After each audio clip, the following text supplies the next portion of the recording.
Today I have a very special guest, Linda M Blackshaw. She's originally from Scotland, but moved to Western Australia in 1982 with her husband and three kids.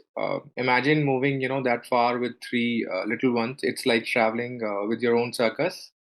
Linda is a woman of many surprises. She reads tarot cards, she practices Reiki, she sings in musical acts in plays, and even turned her fear of public speaking into a passion. In fact, she's one of the reason, the why I started talking without shaking. So she runs a public speaking group on Facebook that has helped me so much. She's also an amazing writer with books like, The Sand Bear Has No Socks and a new one coming soon, The Mermaid Tale. And when she's, not writing or editing a fantasy novel, she's busy being the coolest grandma, raising, helping raise her grandkids. Linda's story is full of inspiration, laugh, and maybe a bit of magic. Let's get started. Welcome, Linda. Pleasure to be here. I'm doing very well. We've got summer here, so it was been a bit hot, but it's good. And the house is quiet at the moment, so fingers crossed. We don't get any interruptions. Yeah. So thank you for joining. Let's get started, with this. What's the one thing, you're really passionate about outside of your day-to-day life? Well, I think now my main passion is writing. If I don't write, I'm very, very miserable, and I'll have a go at writing different things. I have managed to write a few poems that have been published. I'm working on a fantasy which I am determined to finish because I started it over 10 years ago, and I've just done bits and pieces and then been diverted to the children's books or short stories. But I'm being very, very strict with myself and making myself do it, except I'm enjoying doing it. But I have a new project in mind. But I keep saying, no, no, I want to finish this one first. Then you can go to that. So I make little questions for myself for the next book later.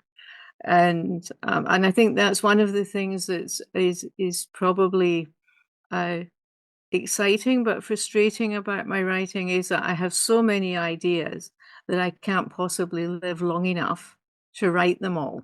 So yeah, I think the writing's the main thing, apart from my family, that's my passion, and it has probably uh, taken over the public speaking in my passions.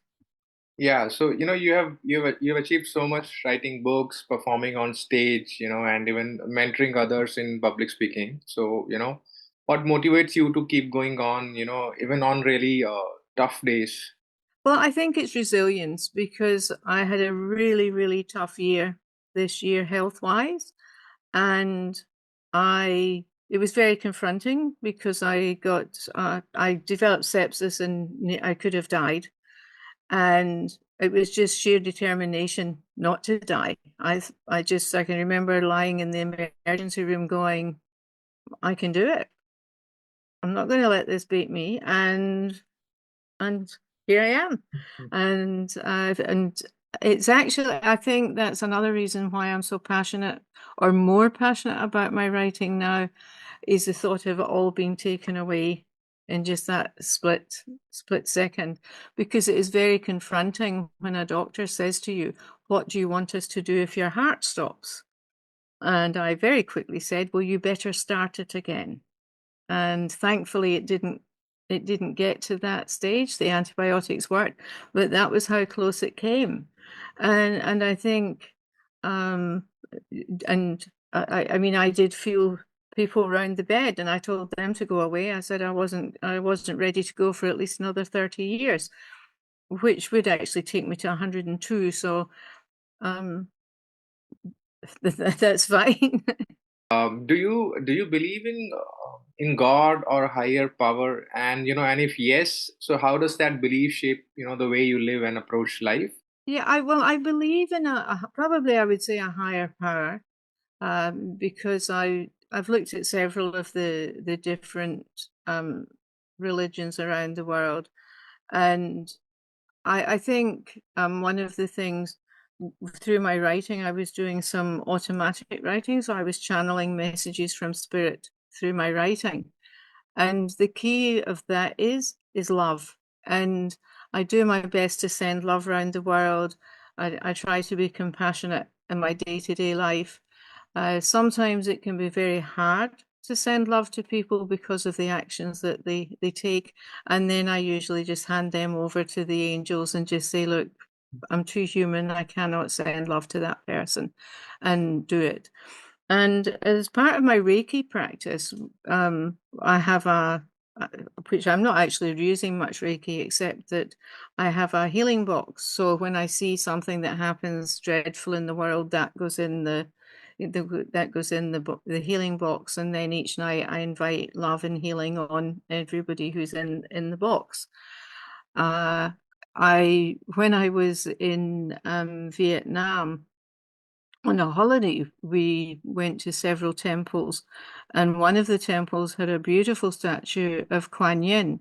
And of course, being a Reiki healer, Kuan Yin's very important in healing. So sometimes when I was doing healing, I would invite the power of the goddess energy of Kuan Yin to come in. And the Vietnamese guide saw me, and he asked me if I was a Buddhist, and I explained to him.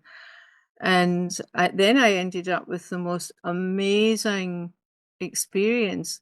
He got the Australian guide to bring me over to him, and he introduced me to these mountain women.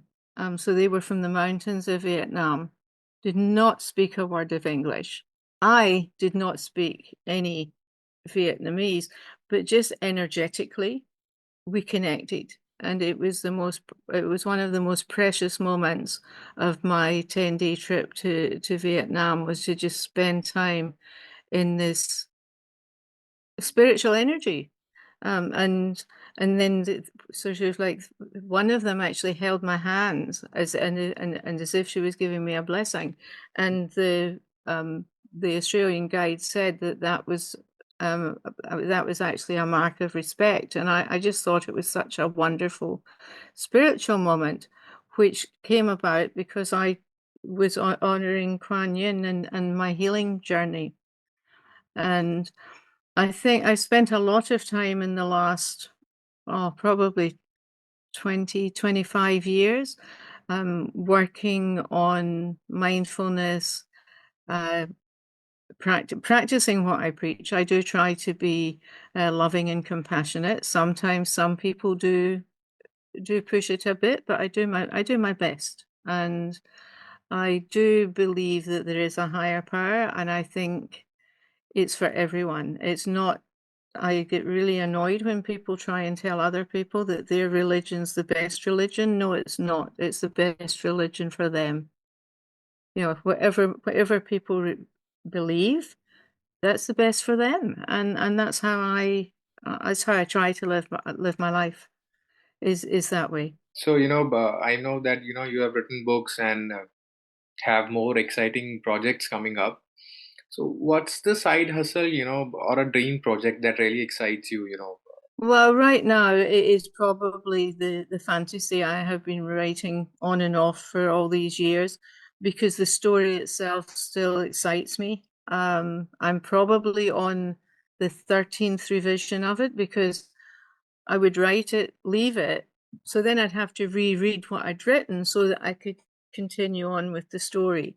And I think if I continue the work I'm doing, I'm revising each chapter, then I'm sending it to a friend and she'll send me them back and make her comments. But um, it's it's really it's really taken off this year, in the sense that I'm excited to finish it. I've even got, which I wasn't I wasn't initially excited about, but I am now, that two of the storylines that are in the fantasy have led to other storylines. So I'm probably going to have to write another book about a couple of the characters. I mean, a funny thing about the way I write, a lot of people sit down and go, write little boxes and say, this is how the story goes. I don't write like that. I get the character or I get the idea, I sit down with it and just write, and they tell me. So I was about halfway through this book, I think, and I'm writing away, and because obviously it's a fantasy, so there's dragons and there's shapeshifters and all these sorts of things happening. And this character suddenly turned into a bear. And I'm looking at my page and I'm thinking, well, who knew that she was going to turn into a bear? And my friend who is now doing the mini edit on my work, she says, but you should have known, you're the writer. And I went, no. I said, the story just took off and that's what happened. And I find that with the stories. I recently did some work with a mentor for my writing. And she was saying, but what's next? And I said, but I don't know what's next. I can't tell you what's next. I know that it's a young adult, but I wasn't terribly good at. But I was really proud that this year the London Writers Salon, they do a yearly anthology and they invited members to send something in, and I submitted this particular poem. And I had worked really, really hard on it, and they actually accepted it without editing it. They accepted as it was, so I was quite proud of that. So I did actually manage to have a poem published in an anthology last year, well, this year, because it's still this year. So yeah, I I think the sad thing about doing so much writing is I'm not reading as much. I was a great reader as a child.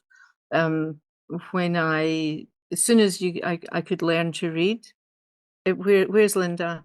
She's sitting in the corner reading. So yeah, I just love words, and I think coming late to public speaking, which was how we met. Well, when I used to be terribly shy. Like there is no way, like even in my mid-20s, that I could have done what we're doing this evening. I was just too shy. Yeah. And I came out to Australia. I was at a church function, and a friend was asked to give the vote of thanks to the visiting minister. And I thought, she's just like me. How could she do that? How could she just go and say, thank you very much. I really enjoyed the speech. We were glad to have you here. And it's beautiful speech, just off the top of her head. And that's how I started my journey. And the first thing we had to do was we had to read. We had to pick a reading and just read for 3 minutes.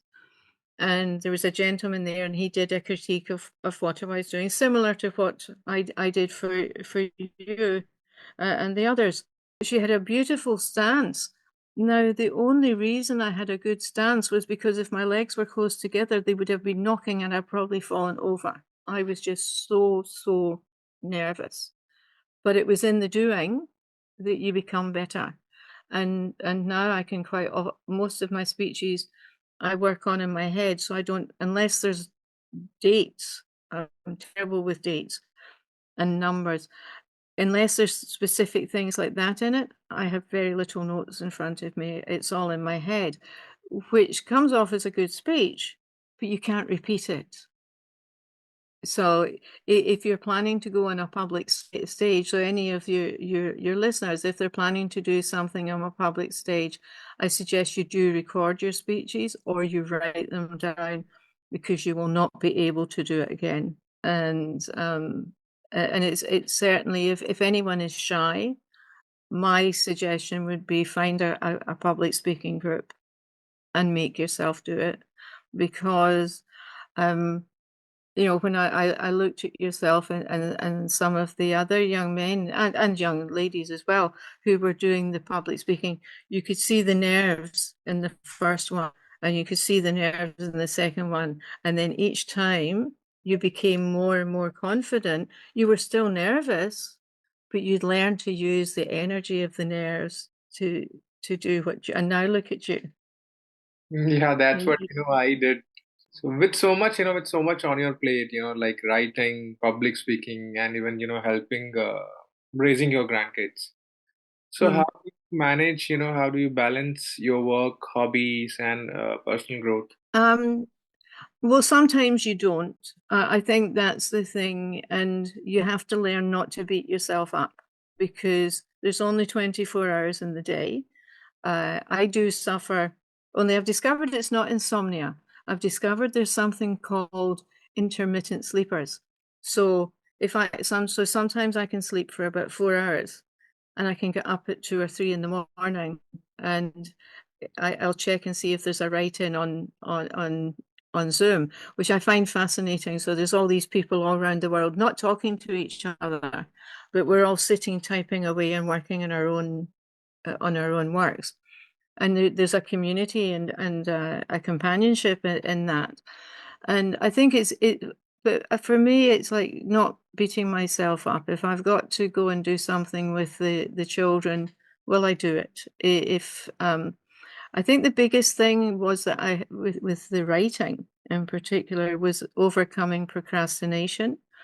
Like many people, you'd sit down at the laptop and I'll go and make myself a cup of tea before I start. Or, oh, I'll just check my emails, or I'll just check Facebook. And all of a sudden, half an hour later, you still haven't started your writing. And I was actually very guilty of that when I got a degree. Went to uni as a mature age student. And I was always leaving my assignments to the night before, always. And it was just sheer procrastination. I'd go to do it, I get sidetracked. Whereas now it's sort of like, no, if I feel the procrastination starting, I'll allow myself to do it for about 2 or 3 minutes and then say, no, that's it, it's got to go. And this year I've set up a monthly word count. So every day I try and do some writing or things. So I am trying to become more organized. And I think that's it. But possibly because I don't have to stick to a plan with my writing, I can be more relaxed and more fluid about how it unfolds. I mean, because obviously I'm my own boss, so I'm the only one that I mean, I don't pay myself anything yet, but hopefully that'll come. But no, it's good. And the other thing that I have done, and it has been a conscious decision, I actually only surround myself with positive people Okay.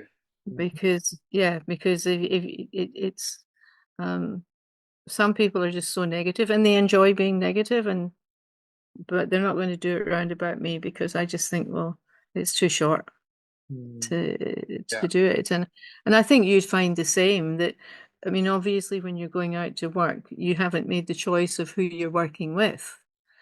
So Yeah. you do have a lot of negative people that you're going to come across throughout your day. But once you get into a position where, like I'm retired now, so I'm basically if I've got a friend who's got who had 1 or 2 negative people around about her. So I stopped doing things when I knew she was doing things with that person. But they even got too much for her. So now we're back hanging out together because we're both positive. We're both, and that's been really, really good having someone like that and different culture to enjoy time with. The next question is, if you had to describe yourself in maybe just 3 words, what would they be and why? Well, I think the one word would have to be compassionate.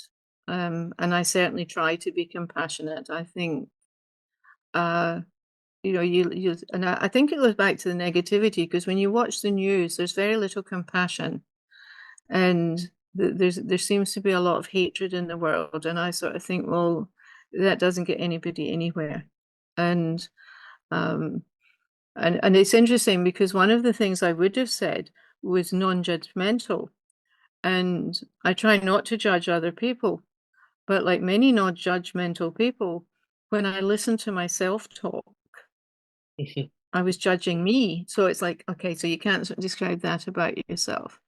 I think the other word I'd probably use is curious. So, but I do have a curious mind, and I think the other thing that I would describe it more as resilience. When I put my mind to something, I won't give up. I think that's probably one of the skills, in which I think is certainly, and I think the other, I know it's more than one word, I think is joyful. I think I do try to have a joyful heart and do things with joy, ease, and grace, because then it's, because I think I've always thought life was precious, but coming close to losing it has certainly made me realize how much a miracle life is, and how valuable, and how much we should enjoy it and suck everything out of it that we possibly can, and contribute to life. And um, I see so many things on Facebook. It was just dreadful. So I used to try and talk to people like that, but now I just block them if I go, yeah. Yeah, actually, yeah. So, well, Mm, thank you so much for sharing your journey with us today. You have inspired me, and I am sure that everyone who's listening, must be inspired. Your story is a proof that life's challenges can be stepping stones to incredible growth. Before mm. we wrap up, can you tell our listeners, where they can find your books, or maybe they can connect with you to learn more about your works? Y- Um, I believe Channeled Meditations is still on Amazon, and The Sand Bear Has No Socks definitely still on Amazon. Uh, I and that's what he looks like. That's the sand bear with his rather bright clothes. And I'm also on Facebook as Linda M Blackshaw, and also on Instagram as Linda M Blackshaw. And my webpage is www.lindamblackshaw.com. My webpage is not very good because I did it myself, but it's there. It is there, and they certainly can. Anyone can contact me from there. Yeah, I look forward to um, talking to more people, Thank and I you. certainly look forward to seeing some more of the people that you interview. Yeah, And thank you again, Linda. It's been such a pleasure, having you here. And to everyone listening, I hope Linda's story has inspired you as much as it has inspired me. Stay tuned for more amazing conversations on our upcoming episode. Until next time, take care. Thank you.